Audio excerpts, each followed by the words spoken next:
Welcome to the Labyrinth. I'm your host, Pratham Padav. My guest today is Rushil Tamboli. He's from Bhavnagar, Gujarat. He's an engineer by profession and he's in the steel castings manufacturing business.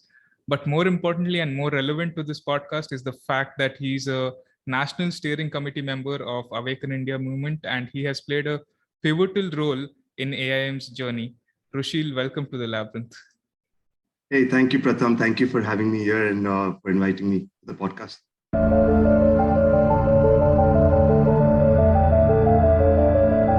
Yeah, so how are you, man? How are things going on in your life? Yeah, things are good. I guess we met a month ago, for the national in Mumbai, Awaken India Movement National Meet.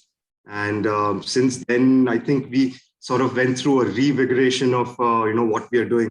And, things are keeping us busy, focusing on different issues than what we have, in the past. So a lot of work is happening and, that's what I've been busy with for the last 1 month. Yeah. How did you feel about this year's national meet? You see, national meet, this is the second one we had, right? The first one we had in Goa, which was exactly a year ago. So the work we do at the national meet or the discussions that we have at the national meet are important for two reasons. And I give more weightage to the second reason. The first reason is obviously you make a game plan, what works you want to take up, etc. And some kind of strategizing happens. But that's, I think, a small part of what the national meet is really about. What it really is about is meeting people, interacting with people from across the country, getting to know them in person, building rapport with them, and building, a platform from which you can work together, collaborate with each other. So I think that is the main purpose of having such physical national meets. Most of the discussions we had there could have happened online, anytime. But the fact that we met, we got to bond with each other, we stayed for 3 days together, I think that's more important. And from that point of view, I think it was a fantastic national meet. We met over 80, 90 people from across the country. And, just because of that meet, you're so much more comfortable to work with these people, once you're back home. So, classic example is, you and I, we met and bonded over a few things. And, now we are, doing something together. So it's collaboration, such national meets, physical meetings, and that's what's more important in my opinion. So I think it was a fantastic opportunity to do just that. Yeah, I absolutely agree with you, man. It's just the feeling of that energy, walking into that room. When I walked into that room, I felt so much more comfortable because that's the first time I felt like, oh, okay, this is, I'm finally surrounded by people who agree with me on a lot of things. And absolutely, this thing cannot be replaced by online meetings, because online you only get to know very little about how people think, how these people think. But when you meet them face to face, when you meet people like anyone, Johan or you or Amber Bhai or Firoz Bhai, when you meet all these people and when you see what they really think about a lot of issues, it's really something else, man. It's not like an online meet. No, absolutely. And also what's important is the body language, how genuine the person is, how deeply involved or passionate that person is. You get to find out only when you meet in person. Online, you can probably make out, but it's not the same. Yeah. So that's what I tell a lot of people online, also on Telegram. I try to tell them, if possible, you guys should meet in an offline meeting. That's what I try to do even here in Mangalore. I try to tell people, hey, we've spoken on Telegram enough. We're cribbing about the world. We're complaining about the world's problems. Let's figure out the solutions now. Let's meet somewhere at a park. Let's go to some government official, send him a letter. That energy is so much more different than a mere online meeting. And that's what I'm really. Absolutely. That's why I want to say I'm really proud of AIM, because they're doing so many good things. They're not merely pointing out the problems, they're also giving the solution. They're saying, hey, this is the problem, this is what we can do about it, let's do it. And I like that practical approach. Absolutely. Just to add to that, what we also try to do is empower people to do the same things. So, of course, we, if you talk about the Mumbai team, they do a lot of ground activities. They go meet officials, they go meet schools, give out letters, go to parks and do just awareness campaigns. They're doing that, they're setting an example for the rest of the country. we also try to do is empower people to do the same things. We provide the documents. See, what will happen is if you want some specific document from some organization, you have to apply to them, send them an email, get the document. What we've done from the beginning is put everything on the website. Let anybody use whatever they feel like using. And also, we even created protocols of what can be done for direct action, giving notices to officials. Even if you go for an awareness campaign, we have a very nice blog on our website of the things you need to cover when you go and do the awareness campaign. So to that extent, we empower people to take the same actions. We inspire, our team inspires for people to do those things, but then it doesn't end there. We give them a whole recipe of how it needs to be done. Yeah. So that's what has been a standout aspect of our work over the last 1 year, empowering people to do the same work that some of us may be doing. Yeah, and to the audience, I want to say, if you find this inspirational and if you want to do the same, I'll link all the in the description. I'll put all the links of AIM and all the necessary documents so that you can do the same work that Rushil and the AIM team has been doing. And Rushil, I want to ask you, what do you think have been the biggest achievements of AIM so far? Of course, when we talk about achievements, the first thing we mention is the legal aspects of our work. No other civil society organization or even groups of people have done the kind of legal work we've done. Of course, we've had minor victories in the Bombay High Court. The first one we had, we keep hearing this, was the choice of treatment judgment we got from the Karnataka High Court way back in 2020. So these legal aspects are definitely something we should be proud of. There's one nuance to this which I want to kind of bring out to the public, since I have an opportunity.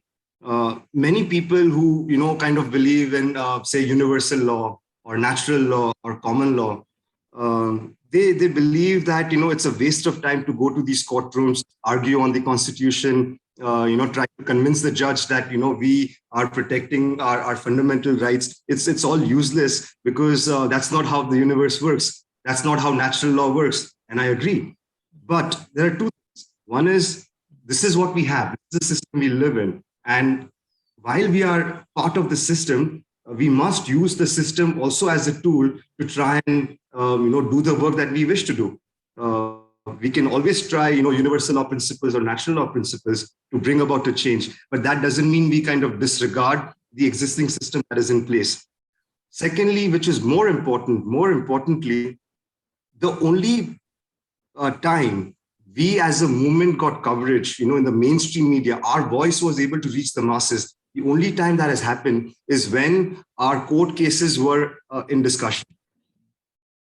We have never heard, when we go to parks, we do 1,000 people rallies. Meghalaya has done 500 people rally.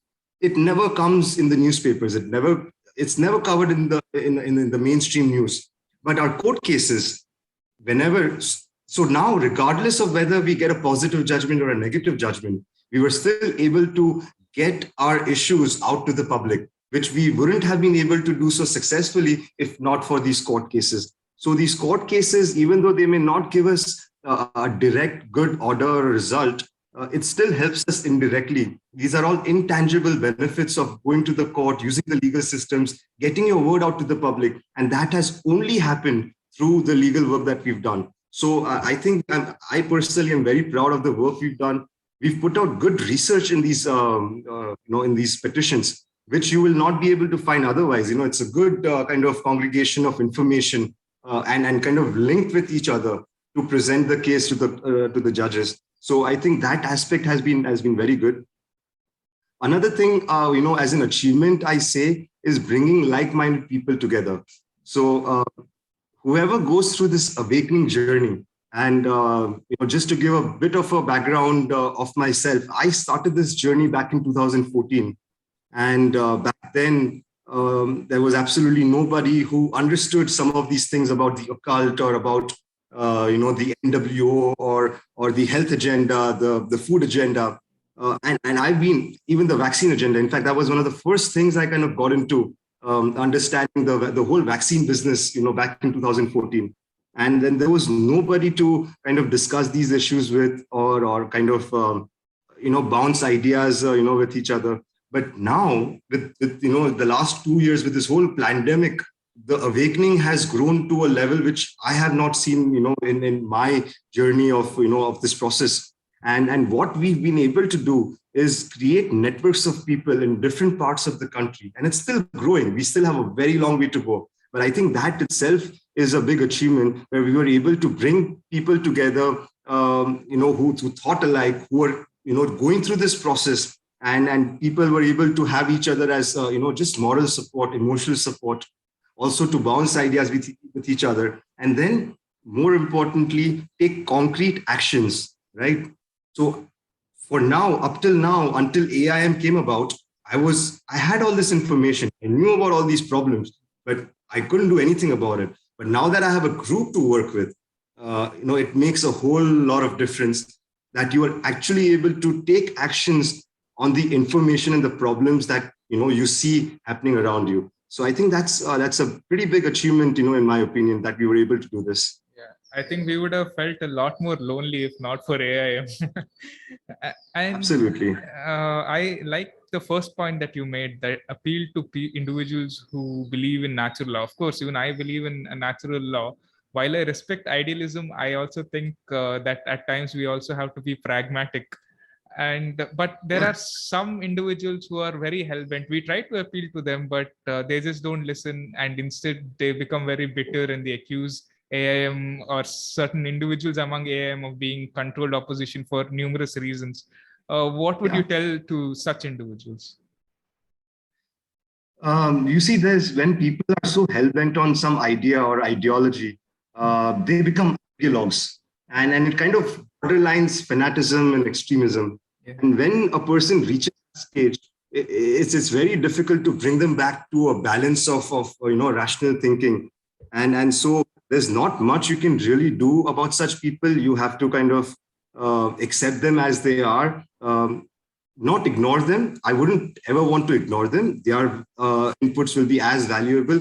You try to do the things they suggest, that, okay, maybe this is how we must approach. So many people who believe in the natural law, they feel that the only way for true freedom is by increasing morality or by increasing the ethics of the community. Right, that's a very fair idea. There's nothing wrong with it, but that itself is a process, and there's no harm in taking inputs from them as to how that can be done. The best way is to lead by example, to inspire people. That's the only way.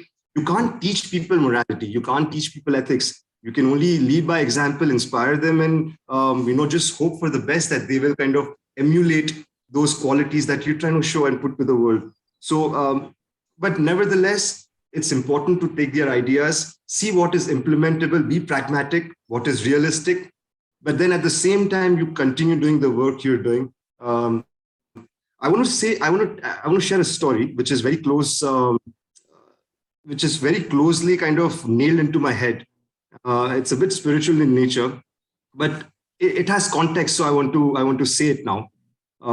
So you know what Bedouins are, right? Like gypsies, who roam around in the desert.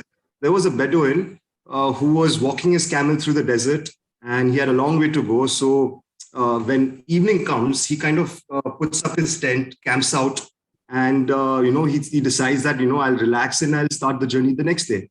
And so he puts up his tent, keeps his camel on the side, goes to sleep. He wakes up in the morning and he finds that his camel has disappeared. So he looks up at the sky and starts shouting, Allah, what have you done? How could you do this to me? I relied on you. I depended on you. And, now I have no way to kind of get through my journey because I don't have the camel. And he starts screaming, howling. And suddenly he hears a voice from above that, see, you had the tent. You were able to set up the tent. You had the camel. You had ropes. You could have secured the camel. Why didn't you tie the camel? If you had tied the camel, you had all the resources in your hands to secure the camel, to secure your tent, and then continue your journey as you had planned. But why didn't you tie your camel? So the moral kind of, is the moral of the story is that there is God, there is a higher power, who's guiding things. And of course, there is natural karmic laws also, which kind of bring the physical manifestation in the world. All that is fine, but you still got to tie your camel. You still got to do the hard work. You still got to put in your 100% and then leave the rest to God. So that's what I tell people, that what we must do is tie our camel and then leave the rest to God, or a higher power, or the universal power, whatever you want to call it. That doesn't matter. But I think that's what is important, even with members of AIM, that we got to tie our camel and then leave the rest to a higher power. And so we must use whatever strategy at our disposal, whatever tactic as our disposal, to push back this NWO agenda, to push back on, these totalitarian regimes, which are kind of sprouting all over the world. And our job, because we don't have the resources, we don't have the money, we don't have the might to fight these people. They have the military, they have the law enforcement. So we must do what we can do, right? And then leave the rest to a higher power to decide. But we must never shy away from trying. Our intentions must be good. I think what counts really is the intent behind, what the work we are doing. And so again, going back to your original question of what should I tell people, who kind of crib about things we do and what we don't do, I would tell them that please look at the intent behind our actions. If you find a problem with the intent behind what we are doing, then by all means criticize, give us your feedback, whatever, we'll accept it. But don't just look at the action. Try to find out the intent behind that action. And when you try to do that, because I've been so closely part of all the discussions we have as a group, all the meetings that we do, I've been so closely part of it, and a lot of thought. You will not believe the amount of thought goes into taking even a single decision. And so, there are a lot of good people with us. We do a lot of thinking, deliberation, and then we decide to do something. So, I would request people to look at the intent rather than just the action. That would be my, way of looking at it. Yeah, tie your camel, boys. That's a very insightful story, and I like the context as well. I want to ask you, what triggered your personal awakening process? Well, I don't think I've shared this in a public platform before, but I'll probably kind of share a few things which might be helpful. But my, let's call it awakening. But that process, that journey started when I met a person, just very randomly. He's a healer, and he does a lot of healing work, energy healing, etc. He's also a writer, not a known person, but somebody I happened to meet, and I had a very, I think life-changing discussion with him. And the real life-changing moment was when he asked me a question. I had a pen and paper in my hand, I was taking notes as he was speaking. And he asked me a question. Can you write down all the things that you will take from here when you die? And that question really stumped me.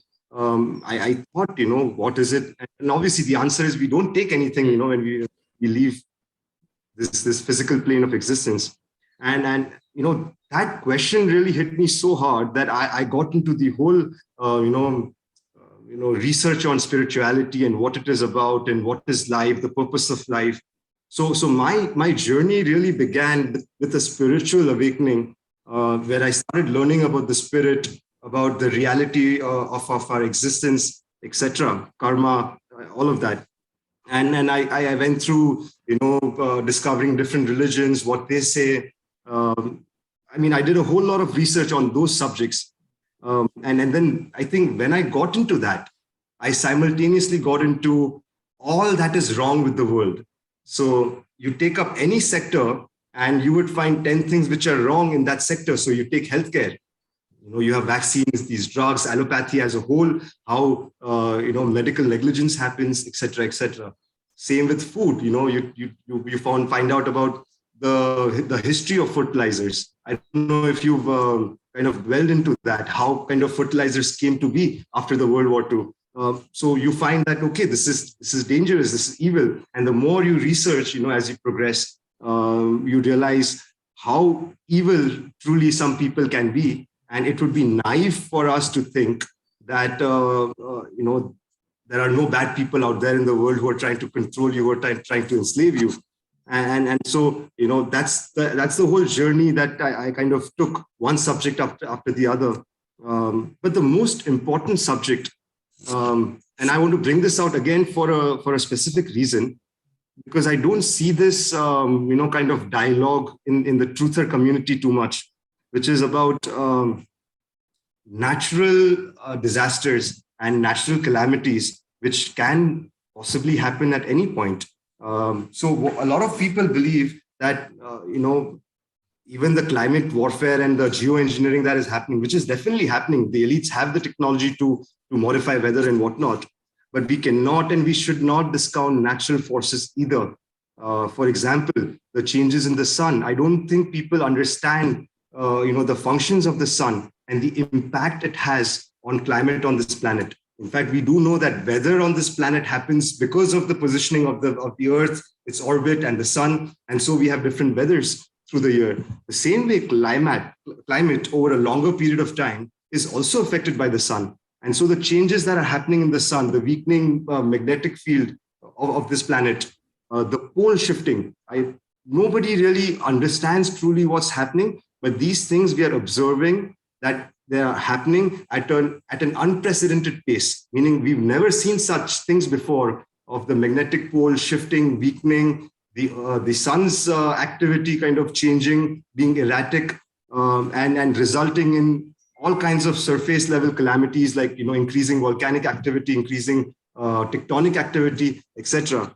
And so this was, I think, one of the first things I started looking into of how these natural cycles kind of play about on this planet. And we have a very long history of recorded evidence of climatic changes that have happened on this planet. So that was one of the first things I kind of looked into, which was climate change, because climate change is a big issue. Global warming, then there is global cooling, then there is just climate change. So these topics have been in discussion for a while, but why it's happening, how it's happening, is it all man-made, is it all natural, or there is a balance of the two? I think these topics are also very interesting to look at, and I think they are over, say, a 20-year period. I think nothing is more important than understanding the climate over the next 20 years, if we start now. So just wanted to bring this topic to, a public discourse. And so I mention it, but there are so many things kind of attached to it. It takes a while to kind of get a clear understanding of what's really happening. So I've done a lot of research on this as well. Okay, this is a subject that I am quite unfamiliar with. So I want to delve into this. So with regards to climate change, is it completely man-made, or is it natural, or is it between the two? How much of it is exaggerated? Well, the man-made part is definitely exaggerated to a level which I think it almost becomes unbelievable, because even if you see some of the scientific papers that have come out of, about global warming and how emissions are creating climate change, there are so many references of the data sets that they've used have been fudged. They've deleted data, to kind of show a certain perspective. So global warming as a whole is a hoax. Absolutely a hoax. There is no global warming. Of course, the planet goes through spots of heating, spots of cooling, localized climate changes. That's one thing, and that's part of the whole climate change issue. But the world as a whole, for example, they say in the year 2000, this movie came out, The Inconvenient Truth. Vice President Al Gore, he claimed that there would be no polar bears by the year 2015. He claimed that there would be no ice on the poles by the year 2015. You would be astonished to find that the polar bear population is the highest over the last 20 years. You would also be astonished to find that the total ice cover on this planet is more than 2000. Now, of course, in places of Antarctica or the poles, definitely certain glaciers have broken off, some have melted. So there is definitely some change happening at the poles. But then you look at the midriff or the rest of the planet, there's increase in the ice coverage over the last 20 years. So definitely there is some change. There is no denying that climate is changing. But why is it changing? How exactly is it changing? There are many, many unknown variables to it. So definitely man-made global warming is a hoax, in my opinion. There is no two ways about it, no two doubts in my mind. Natural influences on weather, there are so many. And I list a few from the top of my head.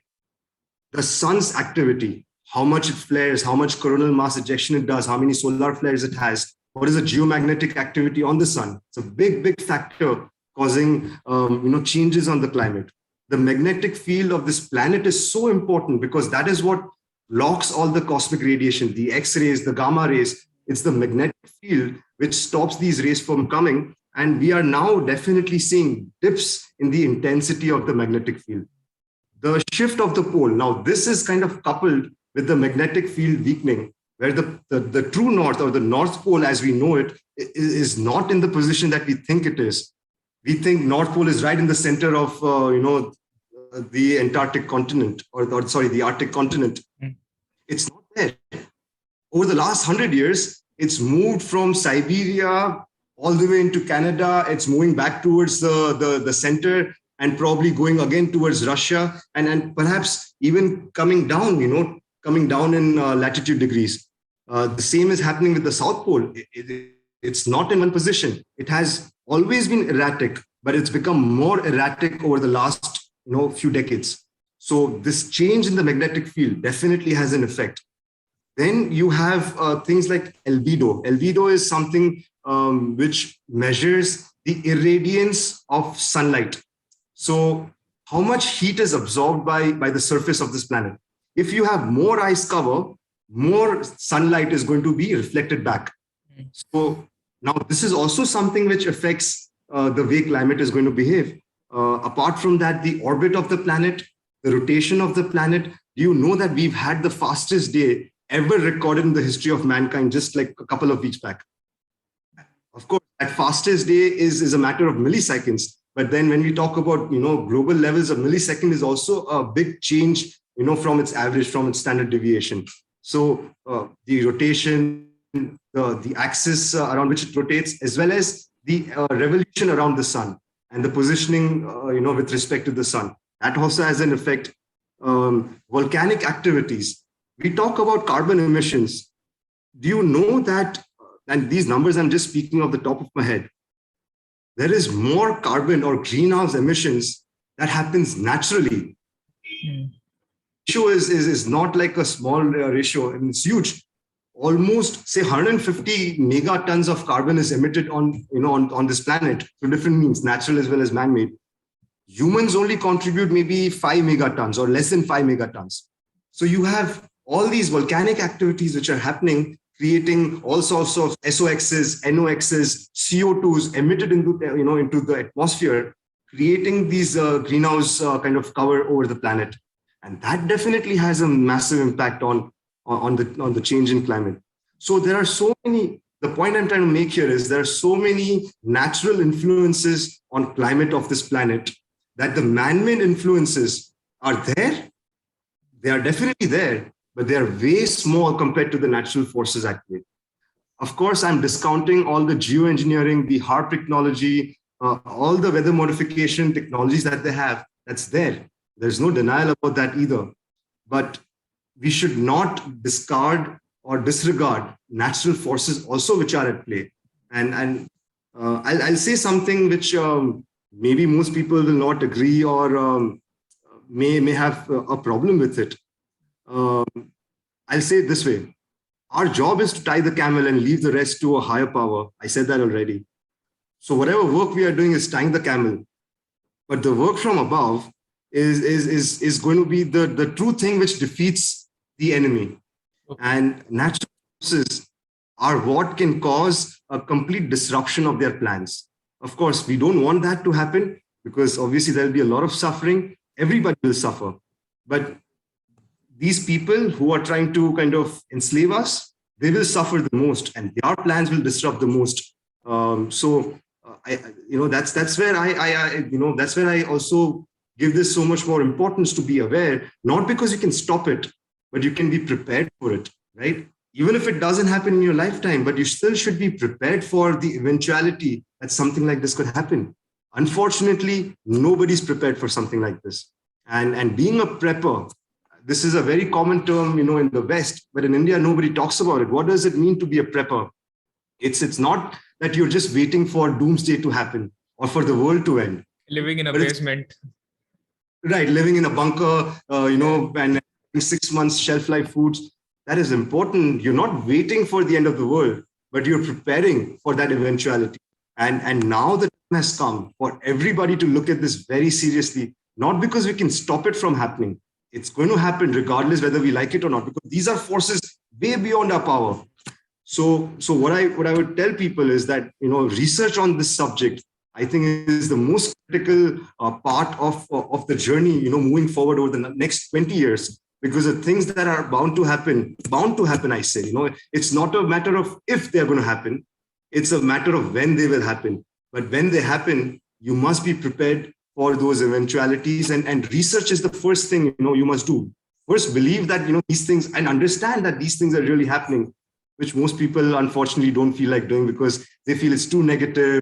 And if people are going to die, I will also die. I mean, it's the same mentality you would have with vaccines, that, I'll take the vaccine, everyone's dying when I'll die.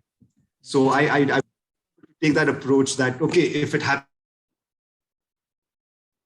it's going to happen to everybody. And we'll just go back to being cavemen. We don't want to go back to being cavemen, right? We want to take the good technology into the future, into the new earth, which may happen, because of these changes. So people should do their research and then come to their own conclusions about these things. But nevertheless, do prepare. Whether it is because of the elites, this change happens, or due to natural forces, it is going to happen. So be prepared for it. That would be my biggest message for people who are listening to this. Yeah. There are people who are very powerful, as you mentioned, who are trying to rule over us. Can you illustrate these people? Who do you think are these people who are trying to get together and enslave humanity? See, this also goes through a level of understanding. When you're completely talking to an unaware person, you would probably mention, say, for example, India, you would mention that it's some of these politicians. A little above, you say, oh, it's these corporates. A little above, you say, oh, it's these World Economic Forum and the UN and whatnot, the public bodies, the public organizations. Then you go a little above, you'll go into secret societies, right? You'll have the Bohemian Grove and the Trilateral Commission and the Bilderberg Group and all these secretive societies or groups or cliques of people. You go above that, you will find the monarch. Then you would find the Rothschilds, the Rockefellers, etc., etc.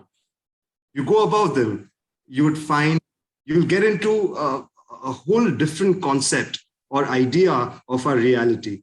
And you will probably, find things like it's the reptilians, right? It's the Nagas, or it's the people use different words to explain or express the same thing, whatever that may be. But you would find certain non-human entities who are probably kind of managing these things, giving us the technology, that the military today has. People say that it's all come from these aliens. Now, are they really aliens? Go more deeper into, these things, and you would find these people have been around for millions of years.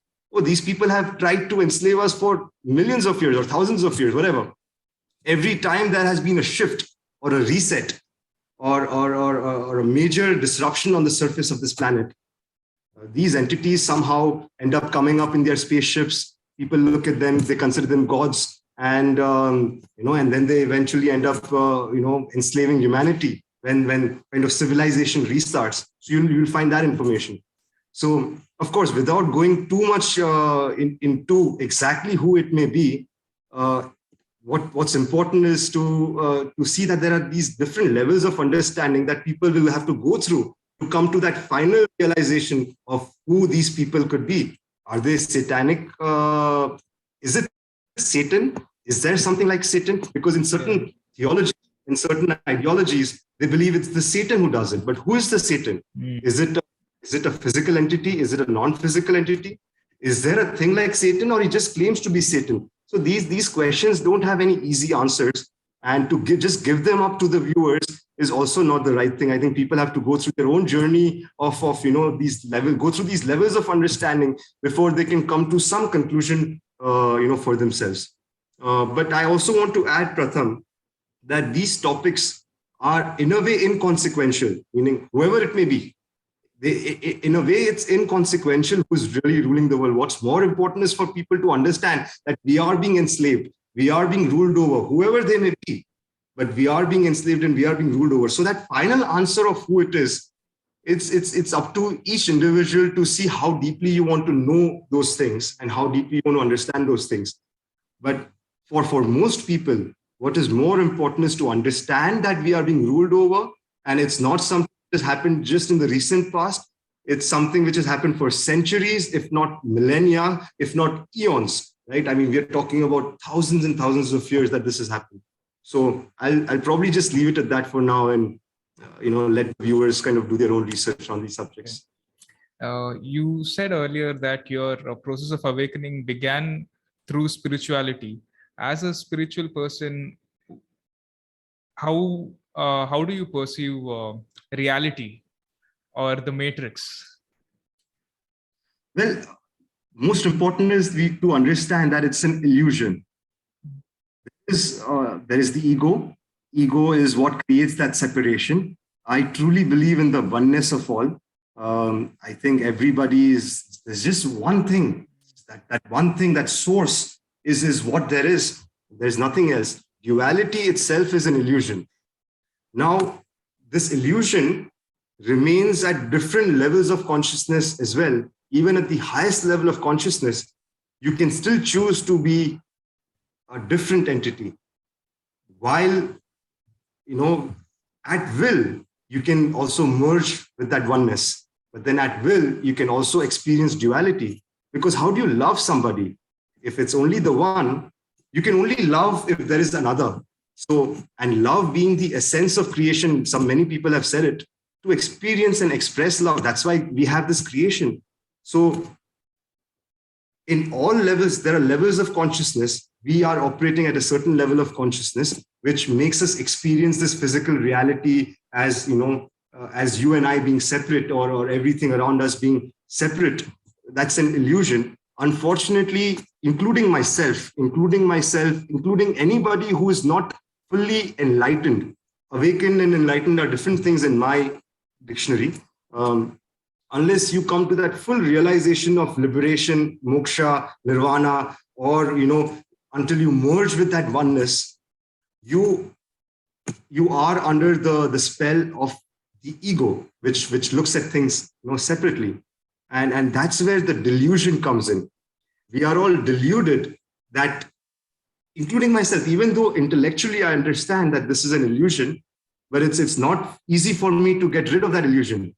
I'm deluded right now. So even though intellectually I may believe, okay, everything's one, but I don't truly emotionally from the heart understand it because I've not experienced it. So that's where most people are. It's that delusion, which may be very conscious, but it can also be very unconscious and subconscious of this separation of that oneness. And that's where most of us operate, of being in this delusion. And delusion is different from illusion. Even at the highest level of consciousness, what I've heard is that you know that separation. You can exist in duality, but you know it, that it's an illusion.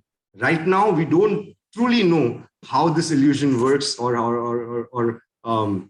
how to experience that oneness.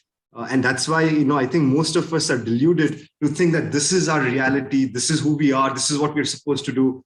And it's my life, it's my life's purpose. There's no such thing as that. We are all one. And when you reach that level of consciousness, it's not just about my life, it's about universal life. But I think we all, at least I have a very, very long way, perhaps not in this life, maybe in the next life, to reach that level of enlightenment, to truly, speak these things. And the reason why I don't speak about these things is this, because I think I don't truly know until I truly experience it. So we leave that to the wise men of the wise saints of the past. And that's where I learn my information from. But I just want to put a disclaimer. I have not experienced any of these things. So it's just intellectual verbiage at the moment.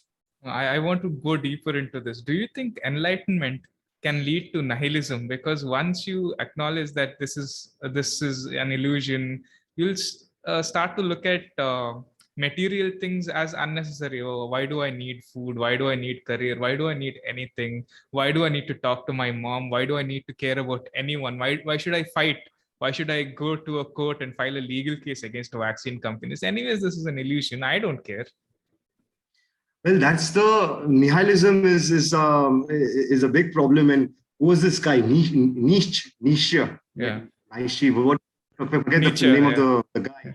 Nietzsche. Yeah. That guy came up with this whole concept of nihilism, where you just don't care about what happens. But that itself is such a misrepresentation and a misguidance of what life is about. What is the purpose of life? I think that is a fundamental question that each one must first discover before they can, go deeper into spiritual thought and philosophies. The purpose of life is not just to observe passively and let things happen on their own and then let karma take its own course. Yes, it will take its own course. There are divine laws which will take its own course. But you are here for a reason. And to think that you're here for no reason, I think it's a big mistake, and it's a very stupid way of looking at things. But it's a very deep discussion, which I don't know how much we can get into. But okay, what do you believe in reincarnation? I'm not asking, but just generally for viewers to think about. Do you believe in karma? You believe in reincarnation? Reincarnation cannot exist or happen without karma. I mean, if there is no karma, which you need to kind of work out, then there is no afterlife, or there is no the next life, right? And so if you do believe in reincarnation or multiple lives, then how do you stop it? Why do you keep coming here? Why do you keep coming back here? Is it only the human form you get, or there could be other forms that you could come back to this physical world in? There are so many questions that one must go through to kind of come to that realization that though it may seem all pointless, it's really not. And though you may seem such a puny thing in this whole universe, are still so important. Each individual is so important. It's so unique. Every individual is unique. It's so important to understand. Every individual has some creative contribution to society at large. What is that creative contribution? I think each person has to discover for themselves. And life becomes beautiful when you kind of dwell into these topics. You really understand that though life itself doesn't matter, this life doesn't matter. Okay, another aspect that, it's something I live by. I truly believe that this life of mine doesn't matter. Where I reach, how much money I make, if I have kids or not, if I get married or not, doesn't matter. None of those things matter. What really matters is what happens after this life. What are you kind of looking forward to? I think that's very important, to kind of dwell into that idea as well of the afterlife. Do you just stop existing? Do you come back into the same world again as a human, or maybe some other animal? Or do you go to an eternal heaven or an eternal hell?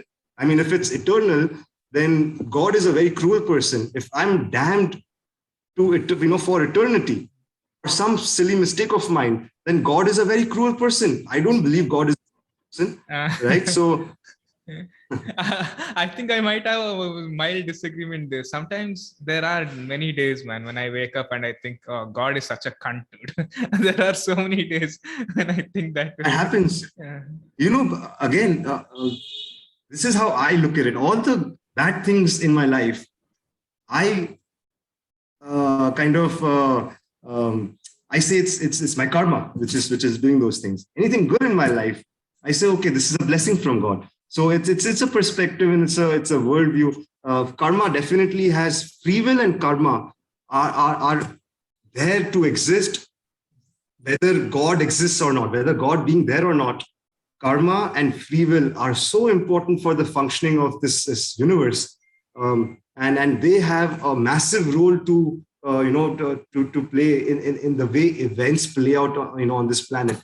And a lot of the bad things we see today are basically just universal karma coming back and hitting us of thousands of years, maybe of multiple lives. And so we do need to be a bit humble and really be in awe of all that there is, all that exists. And only in that awe you appreciate there being an intelligent, almighty, omniscient, omnipresent creator, without that awe of how this creation functions, of how nature functions, you would never really feel the importance, the need, and the brilliance of that, that creative source. But then, yeah, you see all the bad things and you feel like, what's really happening? But that's just unfortunately our own karma of the people of this planet, which we have to suffer through. But as I said, this life is irrelevant. It's not important. Let whatever happens in this life, let it happen. Be a passive observer, do your thing, tie your camel, and then leave the rest. What you really look for is what happens after this life. And if people start having this worldview, I think people would be more motivated and not go towards nihilism, as you pointed out. Yeah. That's my take on it. You're a spiritually awakened person. You're also into activism. Does your activism interfere with your personal life? Do you sometimes feel like it's a burden? No, I don't see it as a burden. I see it as my moral duty. And when you're fulfilling a duty, it's at least my philosophy in life. Duty above everything else. Duty towards myself, my family, my neighbors, my society, and the world at large. And again, that's also different levels of understanding.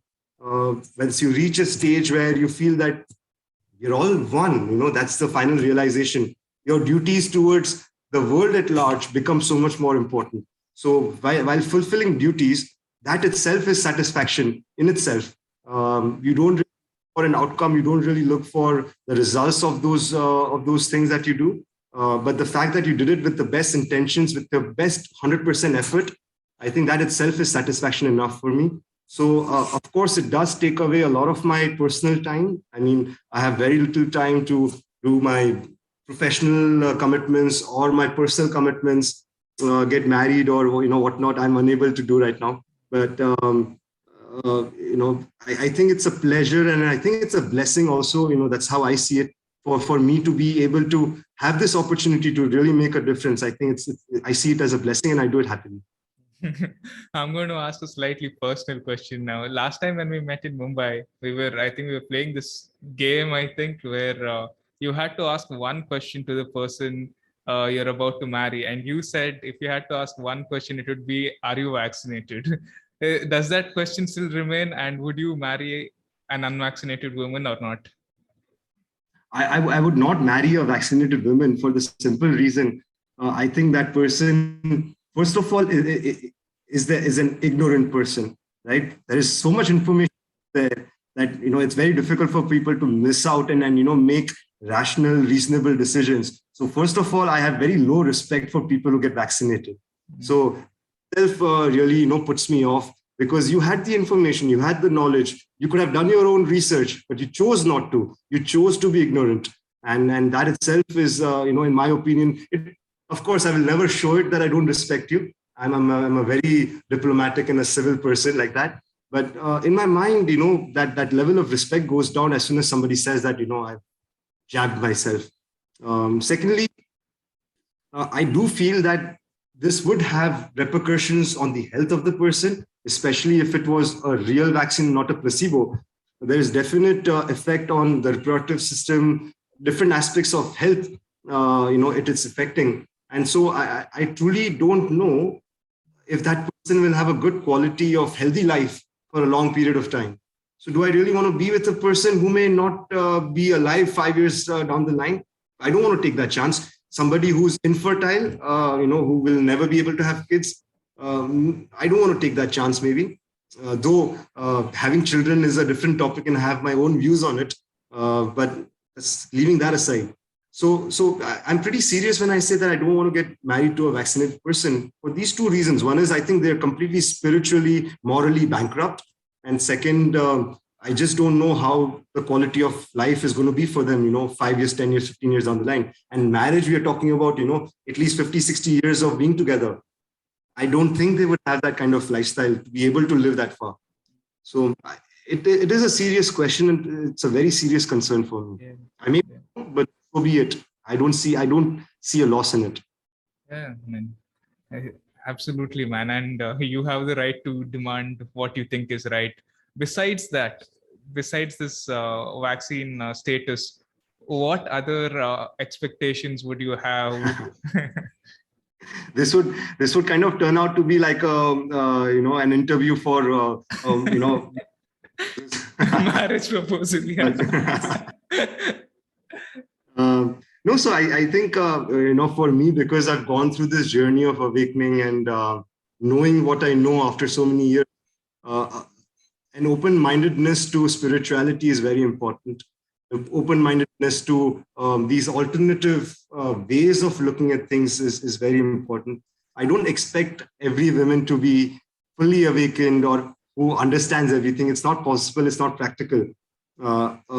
But at least having that open-mindedness to these things and a keen curiosity in trying to kind of find out more about these things, I think that would be something which is very important for me, because without that, I don't think I would be able to kind of get along with that person. But right now, Pratham, I also want to know from you, if I were to ask you the same questions, what would be that one question, and what else you would look at, just so that I also get some. I have very low standards, to be honest with you. I don't know what question I would ask. Honestly, I really don't know, but it would. I sometimes wonder, okay, with that answer that you gave, what if she's a vaccinated woman, but if she's a really good person? Or vice versa, what if she's an unvaccinated woman but she's a terrible human being? So there's so much to think about. One question, to be honest with you, is not enough. Even to be friends with someone, I would ask 100 questions. And I think a lot of us in the past 2-3 years have lost many friends. So with that context, I would say that one question to ask with the woman who you're going to spend your lifetime with, wow, that's hard, man. It's a tough question. Yeah, it is. But what would be like up there top on your priority? Just 1 second. Okay. I have to think now. God.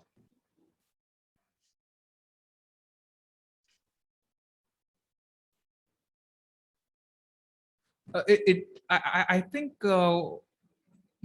I've never thought about this, but if I had to, I think I would ask her, how much of my time are you going to consume?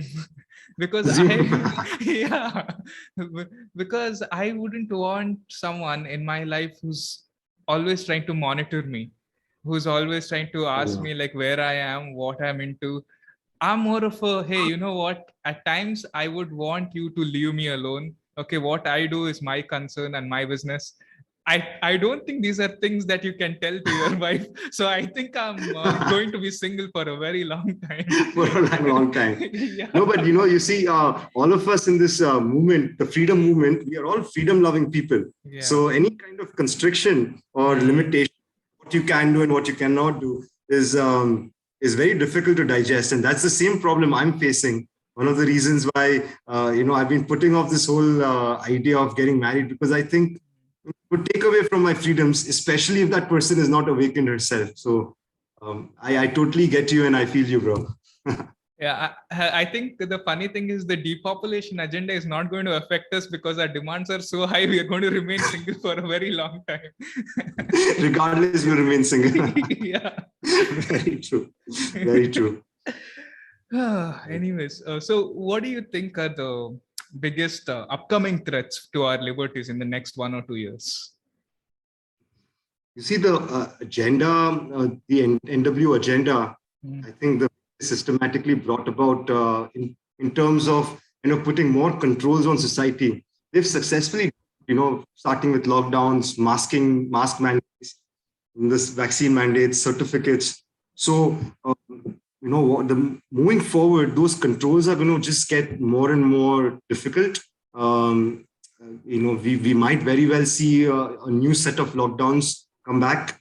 Of course, we are fighting for it. We hope that doesn't happen because of all the efforts we are putting in, legal as well as the others. But these are the things, more and more governmental control control over your lives, the way you go about doing your business. Every aspect of your life is going to be infiltrated, and kind of the government tentacles are going to come and kind of interfere with you. So more and more governmental controls, implementation of Agenda 2030, all the sustainable development goals. These truly are the threats to society, free society as we know it. This whole global government idea, the whole WHO pandemic treaty, making WHO the final authority of policies that the countries would implement. And then just for that, the health bill, which is coming out in India, it's coming out in South Africa. In different countries, they're amending their health or epidemics or disease acts. And so they are basically putting all the tools in place to completely enslave humanity. So in bits and pieces, we may not see how it's happening, but when you see a bigger picture of how all these tools, including all the CCTV cameras, the facial recognition, AI, big data, data mining, etc., all of these things put together, and then obviously 5G, because they cannot do these things without 5G, without that network of connectivity and that data transfer. They will not be, without Internet of Things, rather, they will not be able to implement their total control mechanisms. So I think that's the biggest threat we face over the next 2 years. It's from the government. It's from the government trying to control every aspect of your life, and the globalists implementing all their sustainable development goals over the next 3 or 4 years. They need to do this by the year 2025, is what most experts say.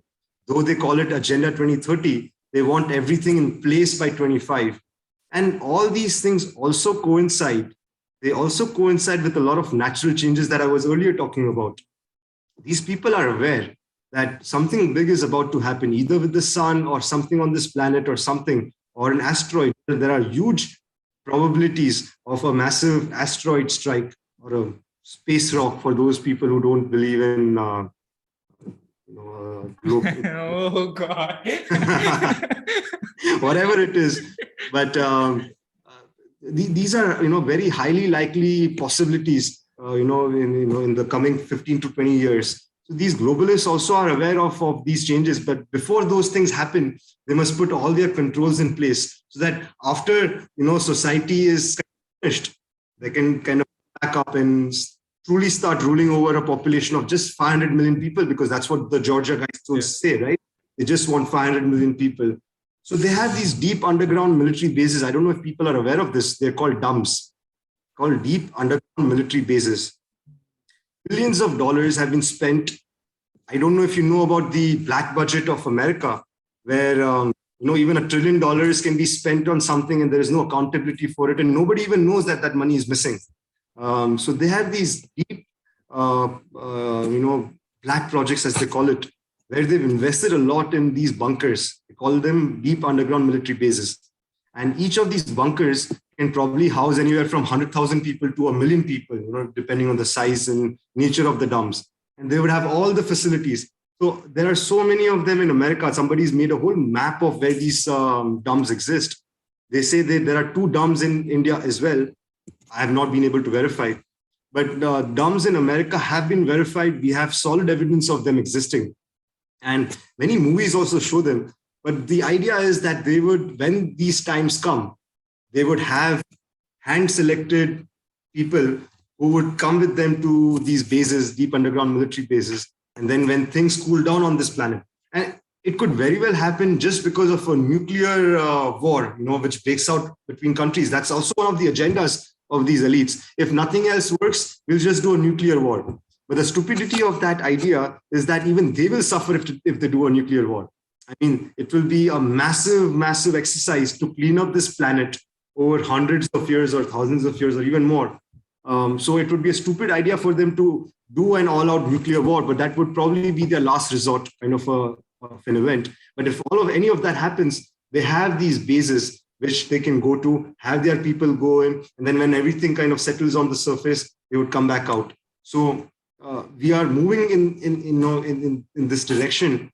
And over the next 10 years, these things will kind of step by step play out.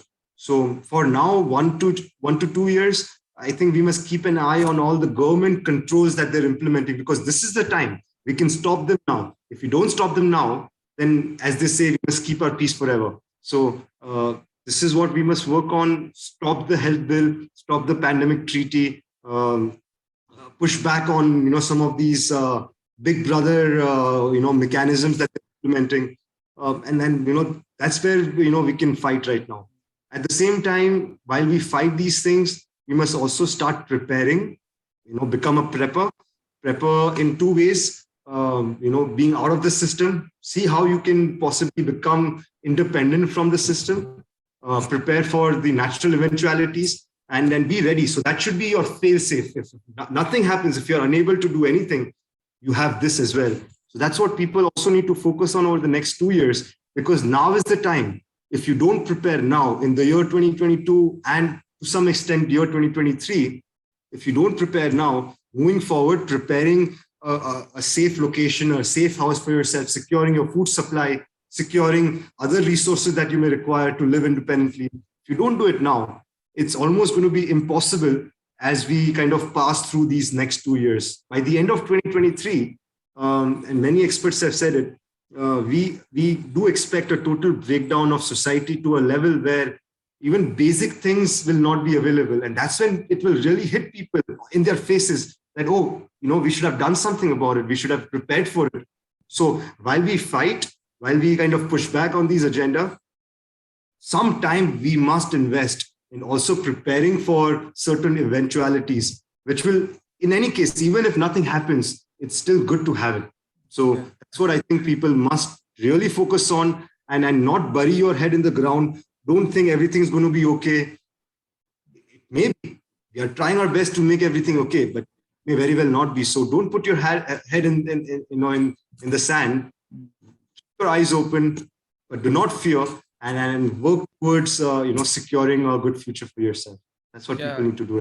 I agree. I think we have to be very practical. I think the conspiracy community should dedicate more time for projects like growing your own food, homeschooling your kids, using alternate currencies, not funding the state, because that's basically giving money to the enemy.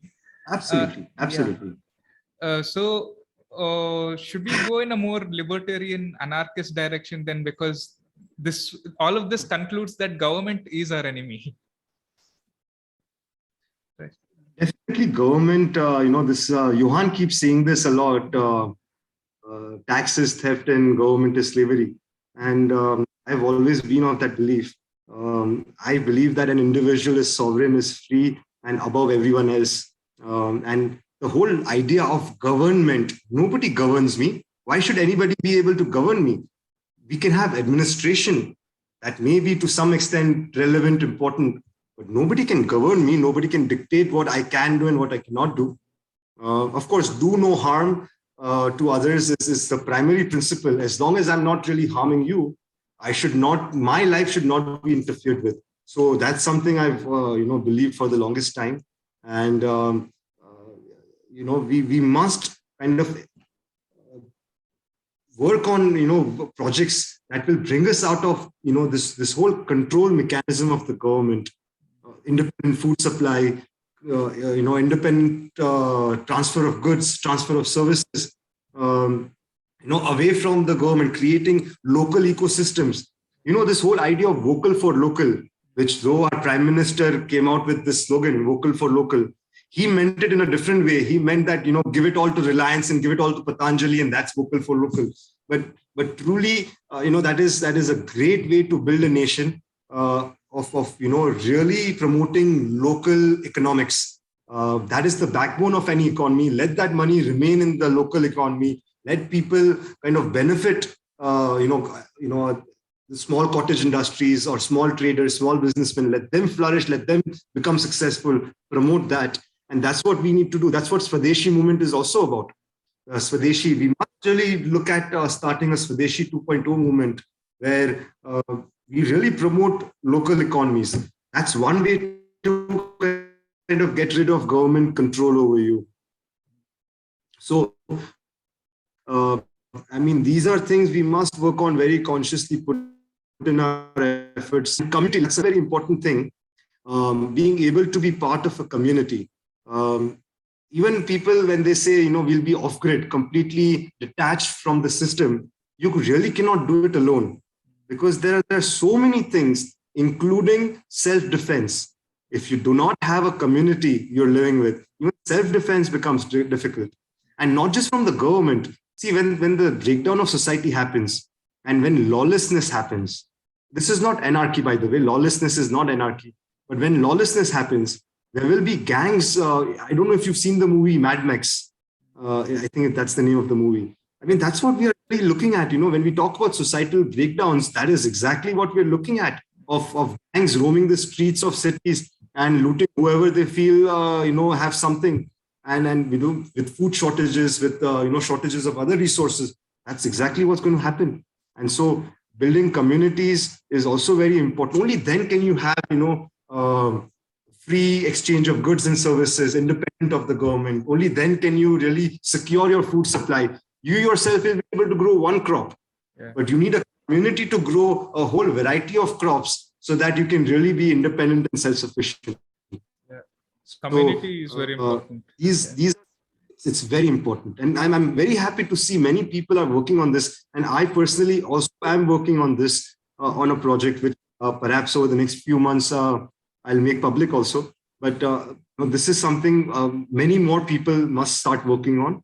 And that's the only way out of these control mechanisms that they implemented on us. Yeah, reject society, embrace community. That's what I keep telling. And I was just watching Game of Thrones, and in that there's a quote: "When winter breaks, the lone wolf dies, but the pack survives." So community is very important, especially with what is going on right now. And I want to ask finally, what does the future hold for Rushil Tamboli? I really don't put too much thought into my own future, whether it be career-wise or whether it be personal life-wise. I take things as they go, as they come, one step at a time. But eventually, the future, if I talk about the eventuality, it's of building a community, securing, the food, the resources, etc. Truly being independent and self-sufficient and self-sustainable. That's the future I kind of envision for myself, and I hope to kind of,